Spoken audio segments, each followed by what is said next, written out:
saya masuk ke pembahasan kitab Wahyu bagian ketiga. Ya, semua kita sama-sama sepakat, gereja sepakat, kitab Wahyu ditulis oleh Rasul Yohanes, anak Zebedeus di Pulau Patmos, yang dibuang ya di pulau itu tahun 81 sampai 96 Masehi. Ya. Tema utama kitab Wahyu adalah tribulasi, adalah kesetiaan dalam aniaya. Ya. Penekanan kitab Wahyu ini, ya, penekanan tulisan kitab Wahyu ini adalah presentasi ajaran perjanjian baru secara simbolis. Ya. Yang kedua, studi tentang hari-hari terakhir atau akhir zaman dan penghakiman ilahi atas kejahatan manusia. Hari-hari terakhir di sini yang dimaksud hari-hari terakhir sebuah kota, sebuah wilayah, bukan secara keseluruhan. Ya. Kenapa saya katakan demikian? Karena latar belakang kitab Wahyu memang di antara dua perang besar di Yerusalem. Itu masalahnya. Tetapi apakah tidak bisa, Pak, disebut akhir zaman secara umum? Bisa. Tetapi itu hanya sedikit di ayat terakhir, di pasal-pasal terakhir, ya. Jadi kita harus bisa membedakan antara parousia, Tuhan datang, dengan akhir zaman. Kalau akhir zaman semenjak Roh Kudus turun di loteng Yerusalem sampai sekarang itu akhir zaman. Sampai Tuhan Yesus datang nanti ya masih akhir zaman, dan di situ banyak perang yang terjadi. Ya, kehancuran sebuah kota, ya, kehancuran sebuah wilayah akibat perang, akibat bencana alam, oleh orang zaman dulu dipahami sebagai akhir zaman, gitu ya. Contoh Ukraina sekarang, di mata orang dulu, Ukraina yang lagi dibom sama Rusia ini itu akhir zamannya Ukraina sebetulnya. Cara memandangnya seperti itu. Ya, kita harus mengerti pola pikirnya orang zaman dulu, gitu ya. Fir'aun, ya, itu anak Allah. Dipahami sebagai anak Allah loh, Fir'aun itu, anak dewa Ra, gitu. Daud itu anak Allah, anaknya Yahweh, dianggap seperti itu. Itu jadi kita harus mengerti cara pandang. Jangan langsung ditarik ke zaman kita pakai cara pandang kita. Itu yang benar, ya, itu yang penting. Gereja mula-mula, ya, yakin sekali bahwa kedatangan Tuhan yang kedua sudah dekat. Penglihatan Yohanes merupakan awal dari semua peringatan Tuhan kepada 7 gereja. Ya, 7 gereja secara khusus yang sudah kita bahas minggu lalu, ya. Tetapi juga merupakan peringatan Tuhan untuk gereja secara umum, karena gereja secara umum pasti memiliki ciri-ciri yang ada di 7 jemaat itu. Ya, jadi surat Wahyu ini untuk Yohanes, dari Yohanes untuk 7 jemaat, isinya tuh peringatan, isinya tuh pastoral. Ya. Tetapi kitab ini juga bisa dilihat sebagai nubuatan. Nubuatan yang membahas masa kejadian yang akan datang. Ya. Tetapi juga bisa dilihat sebagai surat eksposisi atau surat penjelasan hubungan antara Tuhan dan kerajaannya, manusia dan iblis, ya, itu bisa. Jadi surat ini sebetulnya surat pastoral, doktrinal, sekaligus nubuatan. Cuman kita harus pinter-pinter membedakan antara nubuatan mana, pastoral mana, atau bahkan ada 1-2 ayat yang adalah pastoral, tapi sekaligus nubuatan ada, gitu ya. Kita harus pinter-pinter itu. Jadi kitab ini merupakan kitab pastoral, doktrinal maupun nubuat. Membaca dan memahami kitab ini tidak boleh sembarangan, sebab banyak penggambaran figuratif dan simbol-simbol. Ya, pengantar ini selalu saya ulang. Kenapa? Supaya Anda paham bahwa surat ini bahwa surat Wahyu ini bukan surat ramalan semata. Jadi nggak bisa hanya dianggap sebagai surat nubuatan masa yang akan datang saja, tidak. Kenapa? Karena tujuan Yohanes membuat atau menulis surat ini, gitu ya, itu untuk 7 jemaat yang aktual saat itu ada. Nyata-nyata ada. Jadi kalau ini tulisan yang nggak dipahami oleh 7 jemaat, ya buat apa nulis surat Yohanes, gitu loh ya. Itu harus dipahami. Jika kita membaca sesuai konteks sejarah zaman terbentuknya kitab ini, yaitu sekitar tahun 96, ya, maka apa yang ditulis di kitab Wahyu itu sudah, sedang, dan akan terjadi. Ya, maka kita bisa memahami kitab ini dengan tidak mistis atau bombastis. Semua bisa dijelaskan dengan jelas, atau setidaknya sebagian besar bisa dijelaskan. Tetapi kalau duga-duga, ya, yang chip lah, yang barcode lah, yang COVID-19 dianggap antikris, kacau, gitu ya.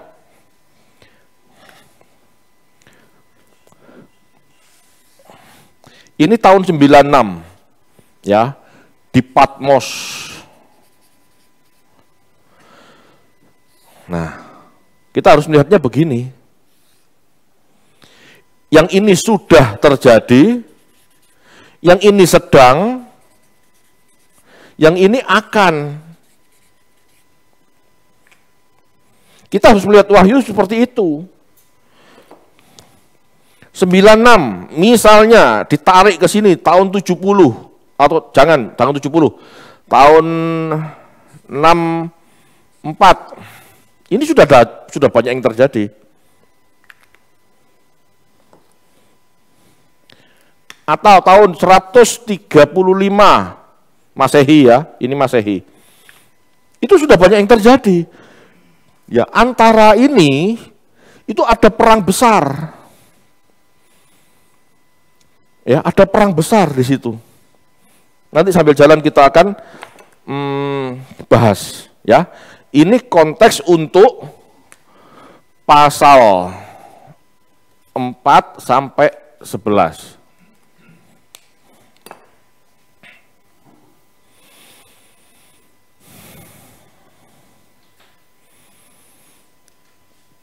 Disebut surat, ya, karena ada pengirimnya jelas, penerimanya jelas. Disebut surat nubuat. Kenapa?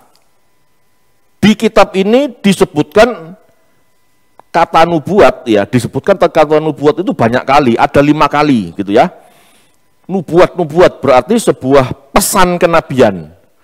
Ya, nubuat bukan ramalan, ya, tetapi pesan kenabian. Jadi jangan berharap, gitu ya, jangan berharap nubuat itu bisa dipahami dengan gamblang, 100% clear, itu sulit, gitu ya. Tetapi kalau disebut sebuah peringatan dari apa yang terjadi zaman itu bisa sedikit lebih terang. Ya, nubuat adalah pesan kenabian. Jadi di sini Yohanes menyampaikan pesan Allah untuk mengecam atau menghibur umatnya dalam situasi historis yang konkret sesuai fakta saat itu, gitu ya. Pasal 4 sampai 11 ini bicara tentang penglihatan akhir zaman, yaitu sejak kenaikan Tuhan Yesus atau Roh Kudus turun sampai berakhirnya bumi, sampai berakhirnya dunia, ya. Dan kerajaan Allah ditegakkan. Ini pasal 4 sampai 11. Nanti pasal 12-nya itu akan diulang. Bahkan di pasal 12 itu penglihatan Yohanes, penjelasan Yohanes dimulai sejak penciptaan, sejak pemberontakan, ya, sejak pemberontakan Lucifer sampai dengan akhir zaman, sampai dengan parousia, sampai dengan langit dan bumi yang baru. Ya. Ngerti ya? Jadi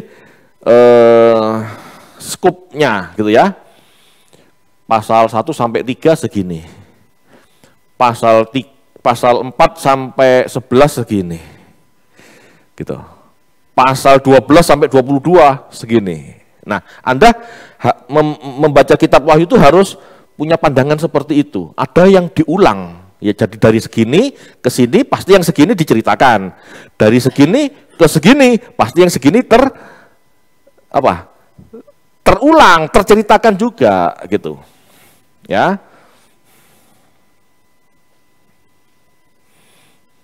Kita harus berusaha memahami situasi kondisi dunia nyata yang diacu oleh simbol-simbol itu, ya.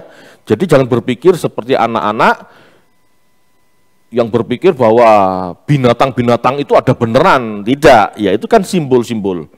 Ya, kita harus melihatnya dengan mengkombinasi preteris, ya, situasi dan kondisi yang ada, yang asli gitu ya. Historis ada enggak relevansinya sama sejarah? Ya, dilihat dari sudut pandang kita, ada enggak dari sudut pandang sejarah? Futuris, ada enggak ya relevansinya sama masa yang akan datang? Gitu ya.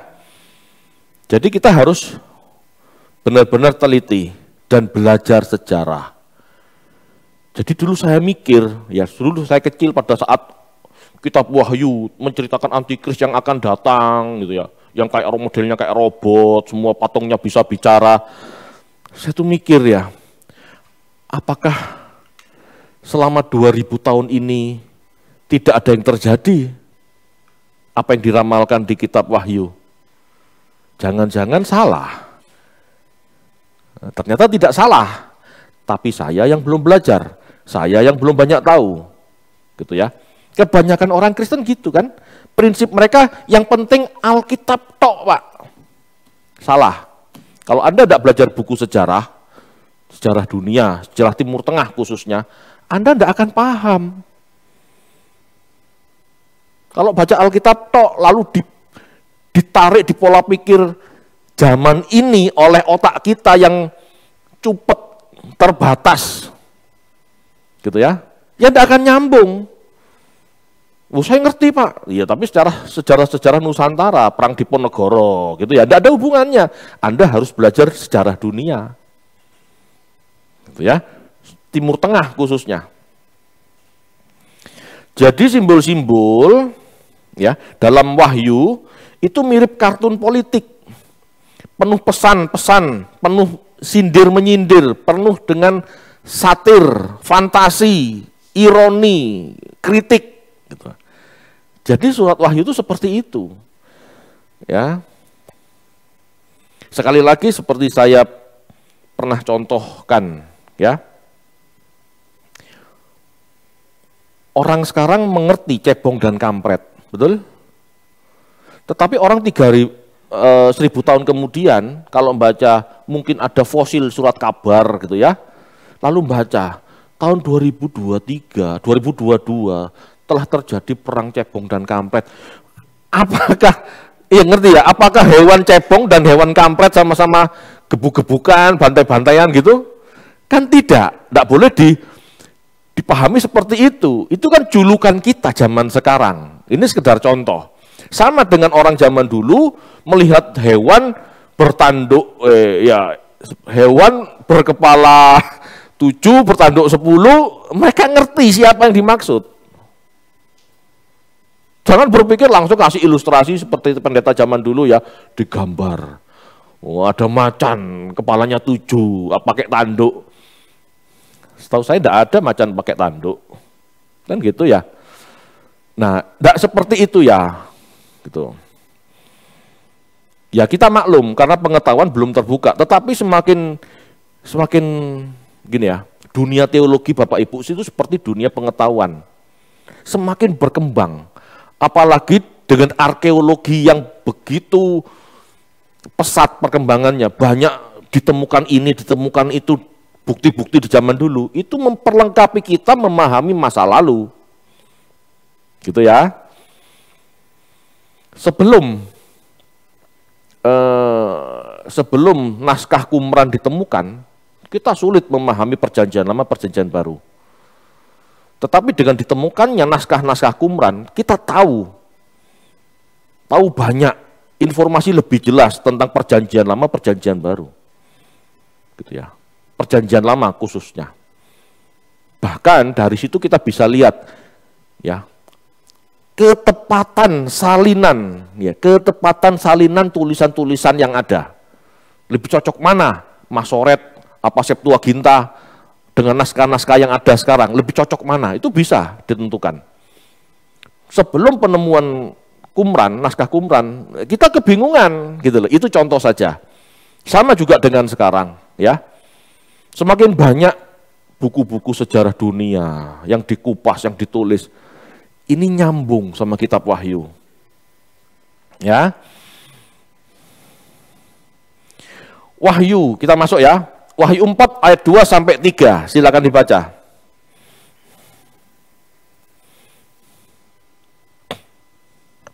Wahyu 4 ayat 2 dan 3. Segera aku dikuasai oleh roh dan lihatlah sebuah tahta terdiri di surga dan di tahta itu duduk seorang. Dan dia yang duduk di tahta itu nampaknya bagaikan permata yaspis dan permata sardis. Dan suatu pelangi melingkungi tahta itu, gilang gemilang bagaikan jamrud rupanya. Oke. Dikatakan ada sosok yang duduk di tahta. Banyak yang berpikir itu Yesus. Tetapi bukan, dia adalah Bapak. Pak, katanya Bapak tidak kelihatan. Memang, ini kan gambaran saja. Kan kita nggak tahu Yohanes ini benar-benar penglihatan atau imajinasi. Ya, dia punya teologi lalu diimajinasikan, disimboliskan gitu ya. Ini adalah Bapak, kemuliaan Bapak, ya, bukan Yesus. Kenapa? Karena kalau kita lanjut di pasal 5 sampai 6, pasal 5 ayat 6 sampai 7 itu nyambung, ya. Karena di situ di pasal 5 ayat 6 sampai 7 itu ada anak domba, jelas itu Yesus. Silakan dibaca. Wahyu 5 ayat 6 dan 7. Maka aku melihat di tengah-tengah tahta dan keempat makhluk itu, dan di tengah-tengah tua-tua itu berdiri seekor anak domba seperti telah disembelih, bertanduk 7 dan bermata 7. Itulah ketujuh roh Allah yang diutus ke seluruh bumi. Lalu datanglah anak domba itu dan menerima gulungan kitab itu dari tangan dia yang duduk di atas tahta itu. Jelas ya? Di situ dikatakan ya, ada anak domba yang tersembelih lagi, itu jelas merujuk pada Yesus. Ya, jadi jangan dipikir seperti gitu ya. Sekali lagi ini simbolisme, ini teologi Yohanes yang menggambarkan Bapak gitu ya, kemuliaan Bapak seperti itu, dan Yesus disimboliskan seperti anak domba yang tersembelih. Paham ya? Kan nggak mungkin dia melihat, ada mbek, lalu tersembelih. Tidak seperti itu sebetulnya. Bahkan seandainya seperti itu tidak masalah, karena itu sekedar penglihatan supaya Yohanes mengerti gitu ya. Jadi dari sini jelas ada dua pribadi yang melakukan serah terima. Ya. Ada dua pribadi, Bapak, Anak. Bapak dan anak domba menyerahkan, ada serah terima. Apa? Meterai, ya. Kita baca lanjutannya ayat 8, 9, 10. Wahyu 5 ayat 8 sampai 10. Ketika ia mengambil gulungan kitab itu, tersungkurlah keempat makhluk dan ke-24 tua-tua itu di hadapan anak domba itu, masing-masing memegang satu kecapi dan satu cawan emas. Penuh dengan kemenyan, itulah doa orang-orang kudus.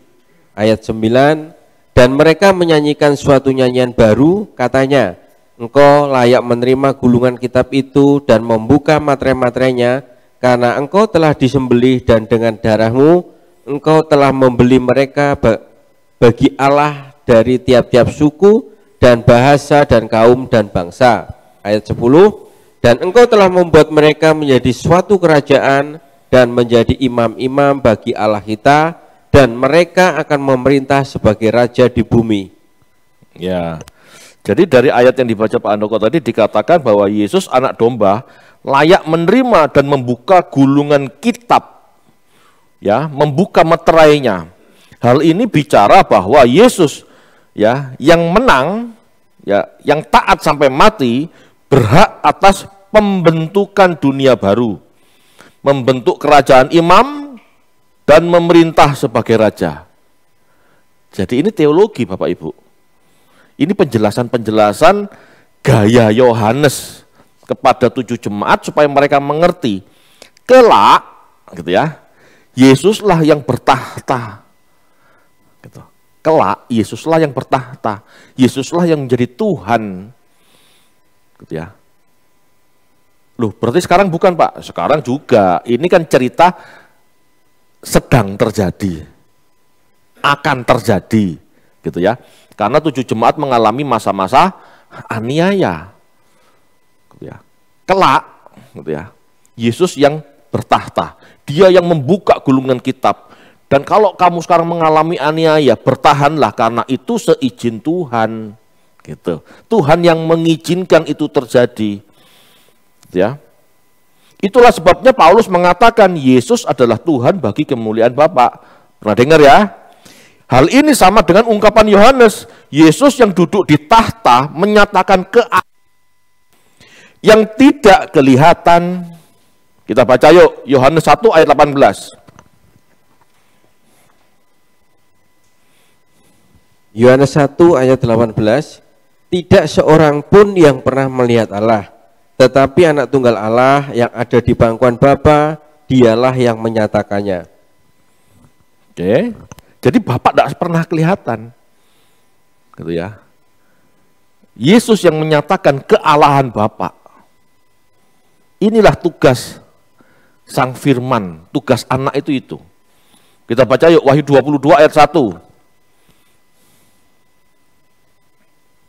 Wahyu 22 ayat 1, lalu ia menunjukkan kepadaku sungai air kehidupan yang jernih bagaikan kristal, dan mengalir keluar dari tahta Allah dan tahta anak domba itu.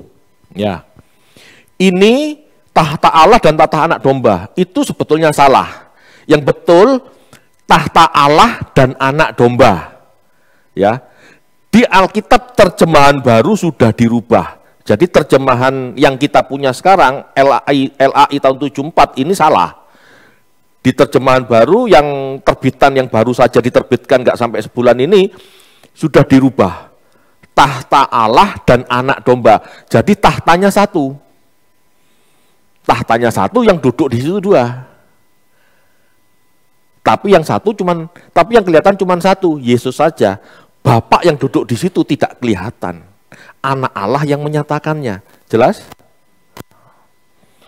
Makanya sebagian orang Kristen berpikir Allah Bapa dan anak sederajat karena tahta ketuhanan itu satu memang, gitu loh. Tetapi kadang-kadang mereka kurang jeli ya. Di dalam tahta kealahan itu Bapa tetap lebih besar, gitu ya. Karena Bapa yang menghendaki semuanya dan Tuhan Yesus submit, tunduk pada Bapa.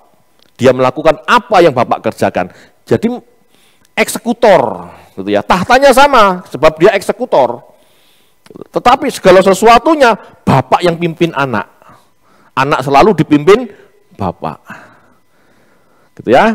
Jadi ini teologi perjanjian baru itu seperti itu, digambarkan oleh Yohanes dengan luar biasa.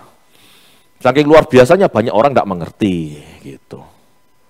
Ya, sebetulnya kan ini pengungkapan apokalip, membuka, menyingkap. Tetapi karena penyingkapannya begitu luar biasa, banyak orang tidak mengerti. Ya, kita harus selalu berusaha mengerti. Selama wahyu masih ada, selama kitab wahyu masih ada di Alkitab kita, ya kita harus berusaha mempelajari sebisa mungkin. Ya, saya tidak akan bicara masalah ada 4 sosok, ada 24 tua-tua. Ya, itu bisa saja diartikan bisa, gitu ya. Tetapi menurut saya sudah tidak terlalu yang utama, nggak terlalu penting, gitu ya. Bisa saja 24 tua-tua ini misalnya disebut simbol sidang ilahi, ya. 12 leluhur Israel, 12 rasul yang telah wafat, bisa. Ya, selain Yohanes kan ada. Ya. Kan ada 11 rasul yang lain plus Paulus. Yudas diganti sama Matias. Semuanya mati. Kecuali Yohanes. Sehingga dia melihat penglihatan itu, ada 24 tua-tua. Itu tradisi Kristen berbicara seperti itu. Ya, ada tafsiran lain bahwa 24 tua-tua itu adalah nabi-nabi yang berkenan di hadapan Allah, nabi-nabi perjanjian lama yang menyenangkan Allah, yang diterima Allah gitu ya, yang dibangkitkan pada kebangkitan pertama gitu ya. Kapan kebangkitan pertama? Itu pada saat Tuhan Yesus wafat dan naik ke surga. Kuburan-kuburan tergoncang segala macam itu ya. Ada tafsiran seperti itu. Tapi itu nggak terlalu penting, makanya saya lewatkan dulu. Lanjut ya. Penglihatan itu berlanjut dengan dibukanya materai-materai oleh Tuhan Yesus. Dimulai dari yang pertama, pasal 6 ayat 1, sampai dengan materai yang ke-6, pasal 6 ayat 12. Ya, enggak usah dibaca, karena seharusnya Anda sudah pernah baca. Materai-materai ini berbicara tentang gerakan-gerakan situasi yang ada, atau yang disimboliskan dengan kuda-kuda. Yaitu situasi kondisi yang terjadi di akhir zaman yang diizinkan Tuhan. Situasi kondisi yang tidak nyaman akibat bencana, aniaya dan peperangan. Kita baca Lukas 12 ayat 49.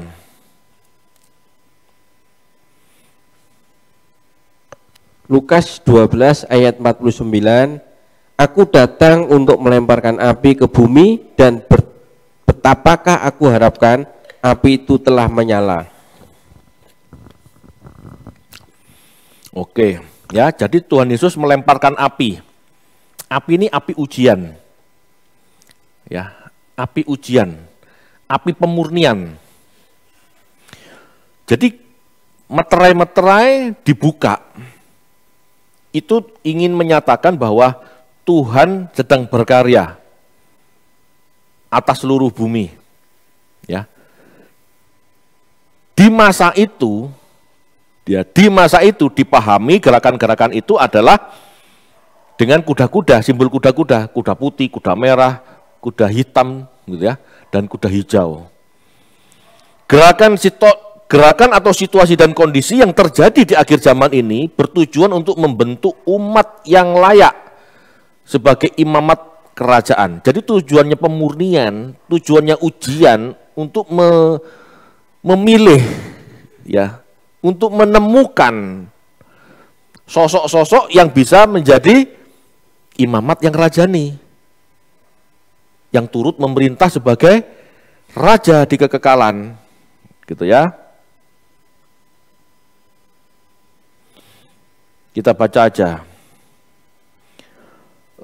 Wahyu pasal 7 ayat 14 sampai 15. Wahyu pasal 7 ayat 14 dan 15. Maka kataku kepadanya, Tuanku, Tuhan mengetahuinya. Lalu ia berkata kepadaku, mereka ini adalah orang-orang yang keluar dari kesusahan yang besar, dan mereka telah mencuci jubah mereka dan membuatnya putih di dalam darah anak domba. Karena itu mereka berdiri di hadapan tahta Allah dan melayani Dia siang malam di bait sucinya. Dan Ia yang duduk di atas tahta itu akan membentangkan kemahnya di atas mereka. Ya, kita bandingkan dengan pasal 5 ayat 10.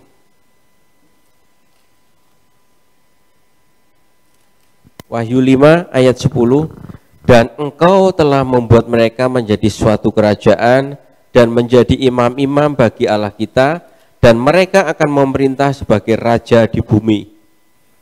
Ya, jadi tujuan Tuhan melemparkan api, tujuan Tuhan membuka materai supaya muncul imamat-imamat yang rajani, supaya muncul saksi-saksi yang tidak menyayangkan nyawa.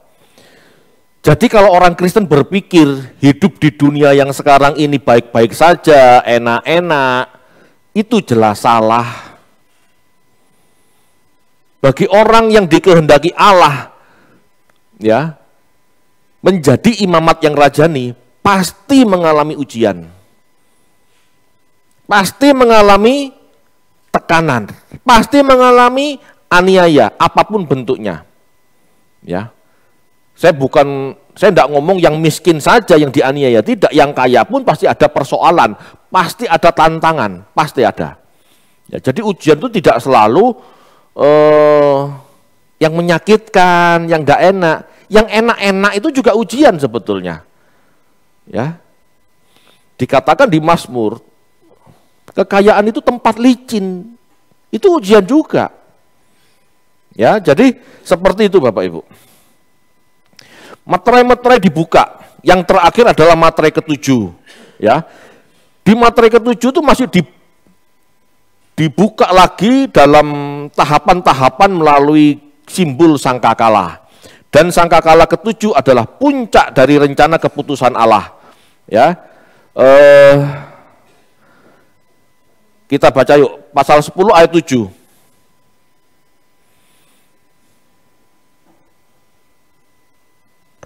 Wahyu 10 ayat 7. Tetapi pada waktu bunyi sangkakala dari malaikat yang ketujuh, yaitu apabila ia meniup sangkakalanya, maka akan genaplah keputusan rahasia Allah seperti yang telah ia beritakan kepada hamba-hambanya, yaitu para nabi. Genaplah keputusan rahasia Allah, genaplah rencana Allah, genap, sempurna maksudnya ya. Kita baca sekarang pasal 11-nya ayat 15 sampai 19. Wahyu 11 ayat 15 sampai 19. Lalu malaikat yang ketujuh meniup sangkakalanya dan terdengarlah suara-suara nyaring di dalam surga. Katanya, pemerintahan atas dunia dipegang oleh Tuhan kita dan Dia yang diurapinya, dan ia akan memerintah sebagai raja sampai selama-lamanya. Dan ke-24 tua-tua yang duduk di hadapan Allah di atas tahta mereka tersungkur dan menyembah Allah sambil berkata, kami mengucap syukur kepadamu ya Tuhan Allah yang Maha Kuasa, yang ada dan yang sudah ada, karena Engkau telah memangku kuasamu yang besar dan telah mulai memerintah sebagai raja.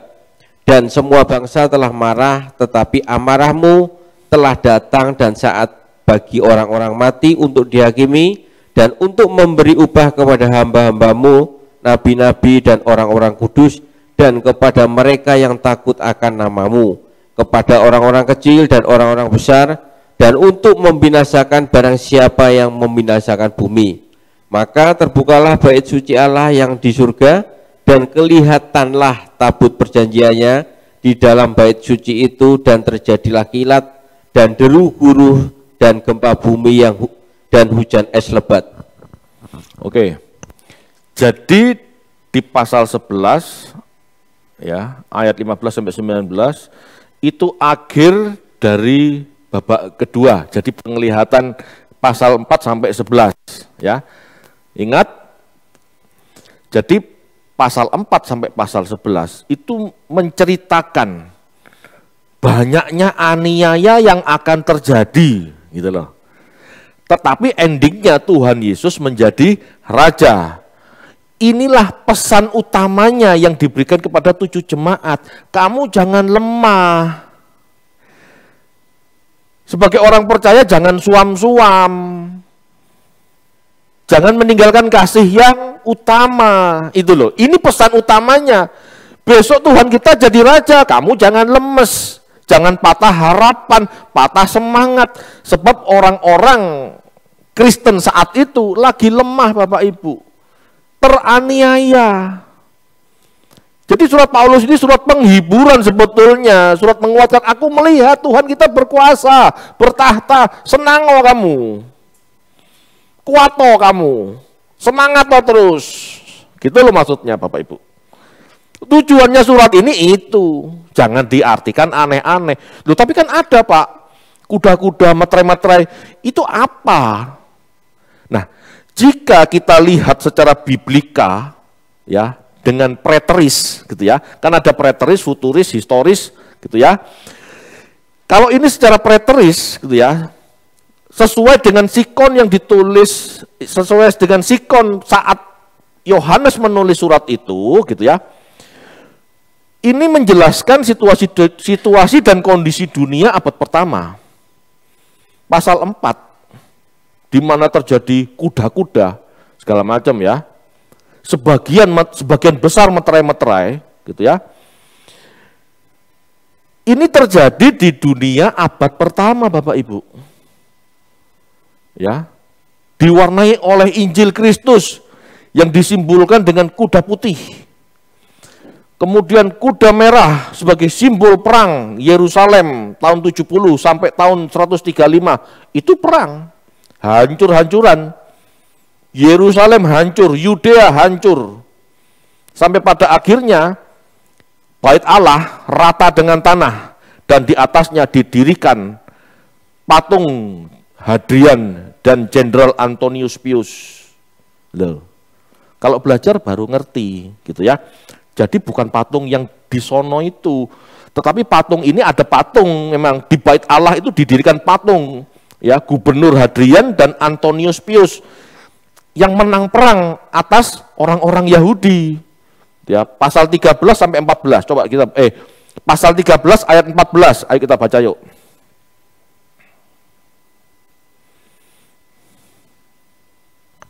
Wahyu 13 ayat 14. Ia menyesatkan mereka yang diam di bumi dengan tanda-tanda yang telah diberikan kepadanya untuk dilakukannya di depan mata binatang itu. Dan ia menyuruh mereka yang diam di bumi supaya mereka mendirikan patung untuk menghormati binatang yang luka oleh pedang namun yang tetap hidup itu. Ya, bisa jadi ya, Hadrian, Antonius Pius, dan jenderal-jenderalnya itu banyak juga yang terluka gitu loh, tetapi mereka yang menang gitu ya, dan mereka mendirikan patungnya di bekas lokasi Bait Allah gitu ya. Jadi Bait Allah udah hancur, di atasnya didirikan patung, ya, patung Gubernur Hadrian dan Antonius Pius. Ya, jadi perang ini perang beneran antara tahun 70 sampai 135. Tahun 70 tahu ya, Bait Suci dihancurkan. Tahun 135 Yerusalem dihancurkan. Yudea bersih dari orang Yahudi, gitu ya. Jadi tahun 70 itu perang Yerusalem tahun 70 itu menghancurkan Bait Allah. Anda bisa dengarkan ulang penjelasan saya di khotbah Matius 24. Ya, sudah ada. Tapi kalau perang 135 Masehi ini perang Bar Kokhba. Jadi orang Yahudi tetap ngotot, keras kepala, ya, merasa punya Mesias, gitu ya. Merasa telah lahir Mesias. Bar Kokhba itu dianggap Mesias oleh Rabi Akiva. Perang lagi. Romawi lama-lama jengkel, dihabisin tuh. Yerusalem dihabisin, Yudea rata dengan tanah, semua diusir keluar dari Yerusalem. Dan Yerusalem diganti namanya menjadi Aelia Capitolina. Yudea diganti namanya jadi Palestina. Ya, yang jadi yang mengganti itu menjadi Palestina Gubernur Roma, gitu ya. Dan muncul lagi tahun 48. Jadi selama itu namanya Palestina memang. Ya, demikianlah kuda-kuda lain, simbol krisis ekonomi, itu kuda hitam. Bapak Ibu perlu tahu ya, krisis ekonomi ini selalu muncul saat terjadi krisis politik atau perang yang ada. Setiap kali ada perang pasti krisis politik, setiap kali ada krisis politik pasti ada krisis ekonomi. Dulu perang kemerdekaan, perang Jepang gitu ya, perang dunia kedua. Bangsa ini makan apa? Gaplek. Iya kan? Gak bisa makan dengan benar, miskin. Ya, jadi itu terjadi. Jadi selanjutnya kuda serta pemaksaan penyembahan terhadap kaisar, ya. Ada pemaksaan penyembahan terhadap kaisar yang disimbolkan dengan kuda hijau.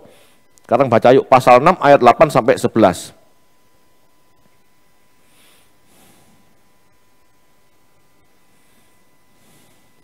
Wahyu 6 ayat 8 sampai 11.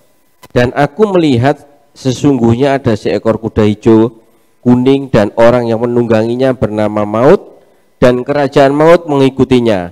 Dan kepada mereka diberikan kuasa atas seperempat dari bumi untuk membunuh dengan pedang dan dengan kelaparan dan sampar dan dengan binatang-binatang buas yang di bumi. Dan ketika anak domba itu membuka materai yang kelima, aku melihat di bawah mezbah jiwa-jiwa mereka yang telah dibunuh oleh karena firman Allah dan oleh karena kesaksian yang mereka miliki. Dan mereka berseru dengan suara nyaring, katanya, berapa lamakah lagi, ya penguasa yang kudus dan benar, engkau tidak menghakimi dan tidak membalaskan darah kami kepada mereka yang diam di bumi. Dan kepada mereka masing-masing diberikan sahlai jubah putih, dan kepada mereka dikatakan bahwa mereka harus beristirahat sedikit waktu lagi hingga genap jumlah kawan-kawan pelayan dan saudara-saudara mereka yang akan dibunuh sama seperti mereka. Ya. Mereka tidak menyayangkan nyawa demi iman. Mereka tidak mau menyembah patung kaisar. Saat itu kaisar-kaisar Roma itu menganggap dirinya anak dewa. Mereka menuntut penyembahan. Mereka tidak mau orang Kristen menyembah namanya Yesus, gitu ya. Kenapa? Karena kaisar Roma takut terjadi pemberontakan. Kalau orang Kristen menunggu Mesias, menunggu Kristus yang akan datang kembali, bisa-bisa mereka akan muncul pemberontakan. Ya. Jadi untuk menuntut kesetiaan warga negaranya, Kaisar Roma meminta setiap orang yang lewat sebuah jalan, ada patung kaisar, kamu nyembah. Kalau tidak nyembah, dihabisi. Itu yang terjadi. Jadi orang-orang Kristen tidak mau nyembah patung kaisar. Karena apa? Dia mau menyembah Allah. Dia mau menyembah Mesiasnya, Tuhannya. Kaisar berpikir, berarti ada kaisar sainganku berarti. Habisin saja mumpung Mesiasnya belum pulang, belum balik gitu loh. Habisin saja pengikut-pengikutnya orang Kristen. Itulah yang terjadi Bapak Ibu. Gitu ya. Jadi harus dipahami gitu ya. Kuda-kuda ini yang munculnya saat itu.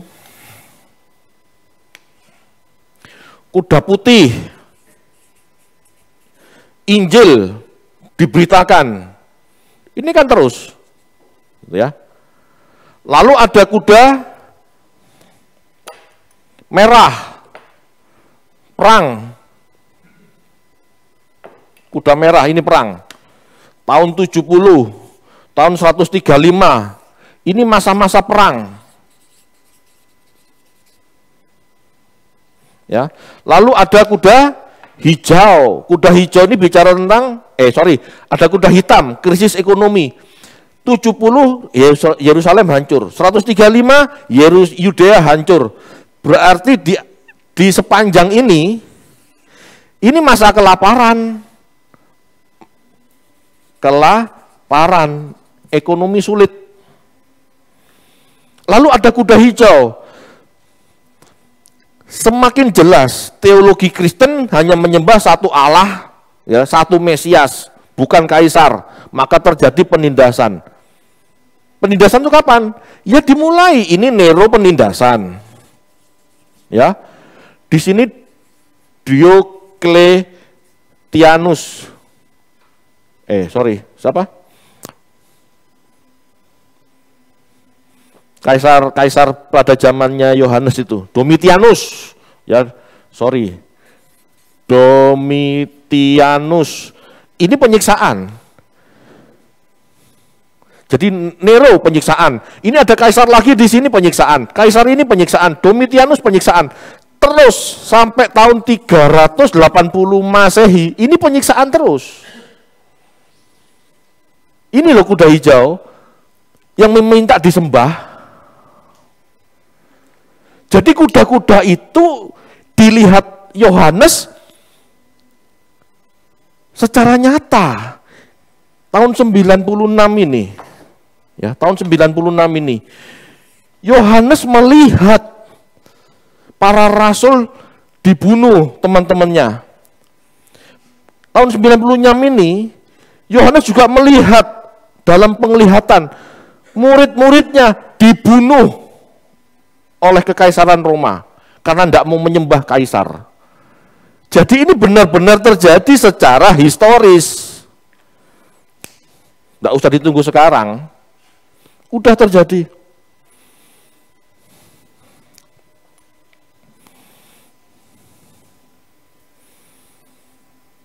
Ya.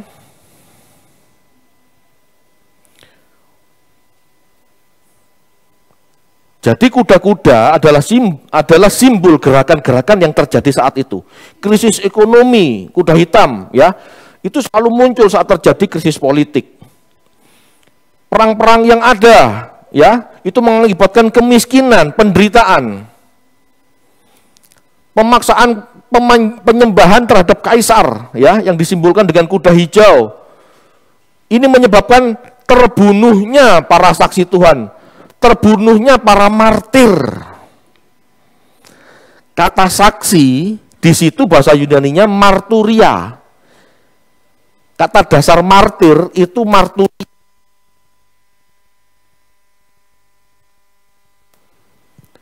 Tes. Saksi yang tidak menyayangkan nyawa, saksi yang mati itu martir namanya. Jadi gini loh. Martir itu adalah saksi yang tidak menyayangkan nyawa. Martir itu adalah saksi yang terbunuh. Ya. Itu namanya. Bukan gini, jangan dianggap begini. Bapak Ibu, saya mau bersaksi. Saya nyanyi satu lagu ya. King Kong badannya besar. Itu sebetulnya bukan bersaksi, Bapak Ibu. Itu merendahkan atau apa ya, mengecilkan arti kata saksi. Saksi itu yang berani melepaskan keinginannya, melepaskan nyawanya untuk tetap percaya pada Yesus. Itu saksi. Ya, tolong diingat. Jadi jangan jadi kita yang mau sungguh-sungguh sama Tuhan, jangan merasa sudah jadi saksi. Kecuali Anda berani melepaskan apa? Daging Anda, melepaskan pikiran, perasaan, kehendak Anda untuk Tuhan. Itu aja belum sampai mati loh. Iya kan? Jadi jangan memperkecil kata saksi. Saya mau bersaksi, saya diberkati Tuhan, saya dapat mobil. Itu bukan bersaksi, itu pamer, itu kesombongan. Saksi yang dimaksud di situ, aku tidak mau menyembah kaisar. Aku percaya Yesus Tuhanku. Tidak dikasih duit, aku tetap menyembah Yesus Tuhanku. Aku dimakan macan pelan-pelan, Yesus tetap Tuhanku. Aku percaya, aku mengikuti jejaknya. Dia benar-benar menjaga hidup kudus. Tidak mau kompromi sama dunia Romawi saat itu. Matinya mengenaskan Bapak Ibu. Itu loh saksi.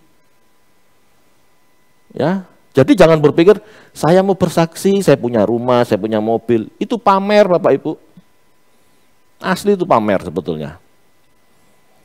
Martir-martir itu antara lain, ya, rasul-rasul, 10 murid, 11 dengan penggantinya Yudas dan Paulus, semua mati syahid, semua mati, ya, teraniaya matinya sebelum Yohanes wafat. Ignatius, uskup Antioquia, martir di Roma pada awal abad kedua, tahun 100 sekian, itu Ignatius mati. Polikarpus, murid Yohanes, ya, murid Rasul Yohanes, uskup Smyrna, gitu ya. Martir tahun 155 sampai kira-kira 155 sampai 177 Masehi. Mati di Roma juga. Gubernur Roma saat itu membujuk Polikarpus untuk mengutuki Yesus agar terlepas dari pembakaran hidup-hidup. Dibakar hidup-hidup Bapak Ibu. Tapi Polikarpus berkata, 86 tahun saya menjadi pelayan Kristus. Dan ia, Kristus, tidak pernah berbuat salah terhadapku. Bagaimana saya dapat mengutuki rajaku yang telah menyelamatkan aku? Itu loh. Jadi Polikarpus sudah diikat di tiang, bawahnya itu ada kayu-kayu bakar. Dia diikat. Gubernur Roma masih memberikan kesempatan sekali lagi. Kutuki Yesus. Maksudnya kutuki Yesus berarti kamu nyembah kaisar kan? Kutuki Yesus, sembah kaisar. Tak lepaskan saat itu. Di persiapan, di tengah persiapan untuk dibakar, Polikarpus ngomong gitu. Ini loh iman, ini loh saksi. Apakah seperti ini lebih mudah daripada zaman sekarang? Apakah zaman sekarang lebih sulit dari mempertahankan iman zaman dulu? Tidak. Ya. Jadi Polikarpus mati. Justinus Martir, seseorang pembela Injil, mempertahankan ajaran Kristen dari serangan filsafat Yunani, ya, menjadi martir sekitar tahun 165 Masehi di Roma. Roma terus, ya. Dan masih banyak lagi. Irenaeus, murid Polikarpus. Jadi Yohanes punya murid Polikarpus. Polikarpus punya murid Irenaeus. Itu menjadi uskup Smyrna. Martir di awal abad ketiga Masehi. Jadi 200 sekian gitu ya, 200 sekian. Masih banyak lagi orang Kristen yang menjadi martir tahun 30 sampai tahun 380 Masehi. Kenapa 380, Pak? Karena Konstantin menjadi raja, menjadi kaisar dan mengkristenkan Roma. Ya. Ada lagi terus tetapi masih ada ya pengganti-penggantinya yang tetap menganiaya orang Kristen masih ada 1-2. Tetapi secara kasar lah 380 Masehi selesai. Ya, jadi 350 tahun, 3,5 masa, yaitu enggak usah ditunggu lagi, akan datang kapan, enggak usah, udah terjadi. Ya, udah terjadi. Sehingga jeritan di Wahyu 6 ayat 10 bisa dipahami sebagai jeritan Yohanes yang melihat rekan-rekannya dan murid-muridnya yang mati syahid, Bapak Ibu. Kita baca yuk, pasal 6 ayat 10.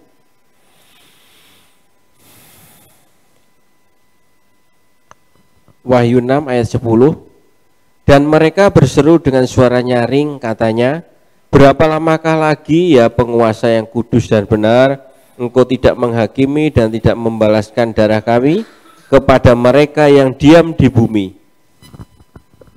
Itu jeritan Yohanes. Karena melihat teman-temannya, rekan seperjuangannya, para rasul mati syahid. Itu jeritan Yohanes yang melihat murid-muridnya dan rekan-rekan seangkatan murid-muridnya mati syahid. Itu udah terjadi, Bapak Ibu. Ya. Jadi secara biblika seperti itu. Jangan pernah merasa tantangan orang Kristen zaman dulu lebih mudah dari penyangkalan diri zaman sekarang. Ya, jika langsung disembelih mungkin mudah. Kalau pikiran kita percaya Yesus dibunuh, tembak, disembelih, mudah memang. Gitu ya. Itu pun tidak mudah loh. Karena begitu kita terdeteksi sakit jantung gitu, apa nggak langsung grogi? Ayo, jujur, kan takut mati toh masih. Iya kan? Jadi jangan merasa ujian zaman dulu lebih ringan atau ujian zaman sekarang lebih berat. Bersyukur sudah tidak ada aniaya. Jadi tolong yang niat kalau ikut Yesus. Itu maksudnya itu gitu loh. Ya. Jika langsung disembelih mungkin mudah, ya. Set 8 detik mati. Set, darah keluar, otak ini pelan-pelan meredup. Itu 8 detik. Ya. Tapi kalau dimakan macan, ya, di gedung olahraganya Roma, di Kolosium, ya, orang Kristen taruh sana, dimakan kakinya dulu. Kan tidak mungkin langsung ditelan bulat-bulat.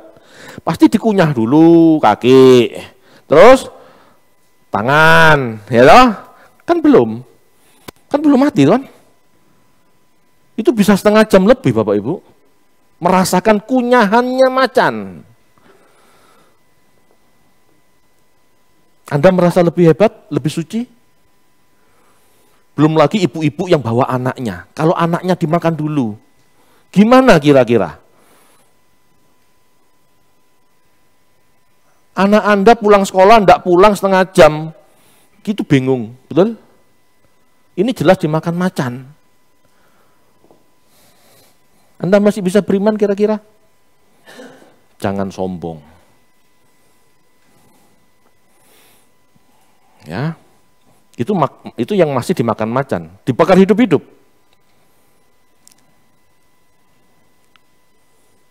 Dipasang di tiang, diikat, dibakar. Kan tidak langsung panas kan? Kan nggak langsung meloncat kan? Kan dari api kecil dulu toh. Mungkin pakai korek jres gitu ya. Pelan-pelan tambah panas. Kaki dulu terbakar. Itu bisa 15 menit, setengah jam, 1 jam baru mati. Itu aniaya zaman dulu, itu martir, itu saksi yang tidak menyayangkan nyawa itu. Ya. Belum lagi yang disalib seperti Tuhan Yesus. Salib itu hukuman pemerintahan Roma. Ya. Dipasang di tiang salib itu mulai jam 9 pagi sampai jam 3 sore. 6 jam Bapak Ibu di sana.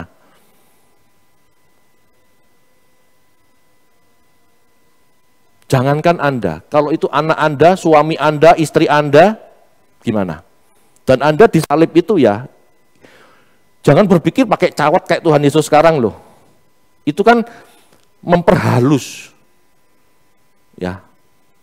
Memberikan tampilan sopan. Sebetulnya dicancang, disalib itu tanpa pakaian sama sekali. Terhina, dipermalukan, dicambuk. Yakin bisa lebih setia daripada orang zaman dulu? Jadi tolong, maksud saya ngomong begini, kalau sekarang situasi aman tanpa aniaya, ayolah berjuang sungguh-sungguh menyalipkan daging Anda itu, mbok yao rodok wani titik, ngono istilahnya. Karena saya masih melihat banyak orang Kristen yang ogah-ogahan menyangkal dagingnya. Padahal cuma nahan lapar sedikit, berbagi rezekinya sedikit untuk orang miskin, keberatan. Kok dibatasi 10%? Kenapa Anda tidak mau kehilangan waktu untuk melayani Tuhan, untuk belajar, untuk saat teduh, untuk mengerti kebenaran, melakukan firman, dibanding mereka yang dulu harus seperti itu loh.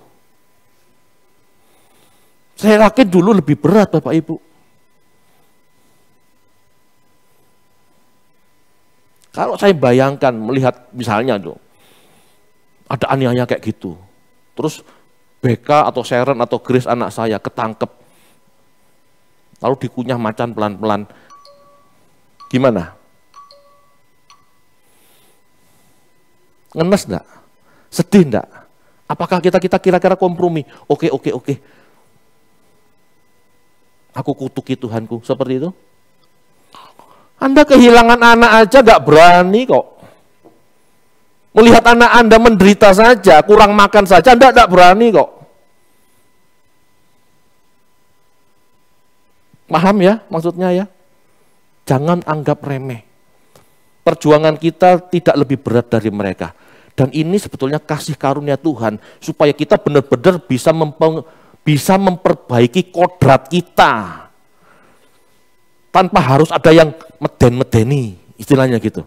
Nakut-nakuti. Ayo sungguhan, ayo serius. Kalau cuma ditembak dor itu nggak masalah Bapak Ibu, nggak kerasa. Bayangkan loh, dimakan pelan-pelan.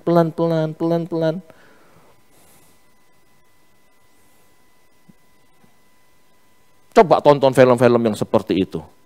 Bagaimana jahatnya Nero, bagaimana jahatnya Domitianus. Itu si siapa? Yohanes direbus hidup-hidup, digoreng Bapak Ibu, minyak cemplungin. Mati pelan-pelan.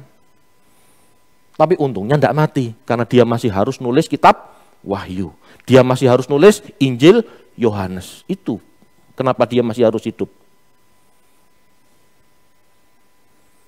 Hargailah tulisan-tulisan ini. Bacalah. Kok kon baca kok angel. Pilih mana, membaca Alkitab atau dimakan macan. Kan gitu sekarang pikirannya. Kalau kita harus renungkan itu, gitu loh. Mau berubah atau dimakan macan, kan gitu aja. Saya pernah guyon sama teman di Malang, keyboardnya Malang. Asalnya dia malu-malu gitu, bukan tidak mau sebetulnya, malu-malu. Jadi tidak maunya itu karena malu, bukan tidak mau karena males ya. Saya godain dia. Ayo mau main keyboard pelayanan apa disalib? Saya guyon saja. Tetapi sebetulnya kan iya ya. Tuhan Yesus disalib demi aku. Mosok main keyboard saja aku tidak mau. Mosok pelayanan saja tidak mau. Mosok berubah saja nggak mau. Ayo Bapak Ibu. Ya. Secara ini secara biblika, secara historis gitu ya, secara preteris saat itu atau historis dari kita sekarang. Ya. Itu sudah terjadi semua.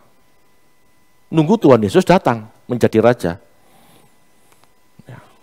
Tetapi secara futuris dilihat dari mereka ya, dilihat dari abad pertama, secara futuris masih banyak aniaya perang dan sikon lain yang masih bisa nyambung dengan yang digambarkan di pasal-pasal berikut. Ya, masih bisa nyambung. Dan sambungannya minggu depan. Oke? Ya, tunggu. Ya, satu babak supaya Anda mengerti baca kitab Wahyu itu tidak bisa borongan. Kadang-kadang Anda ada orang baca borongan. Jret langsung selesai. Apa ya? Pasti bingung. Tetapi kalau babak per babak seperti yang saya jelaskan 1, 3, 4, 11, 12, 22, mereka akan paham. Ini kisahnya berbeda-beda dan ada yang tumpang tindih, gitu maksudnya. Oke, saya rasa cukup. Saya akhiri.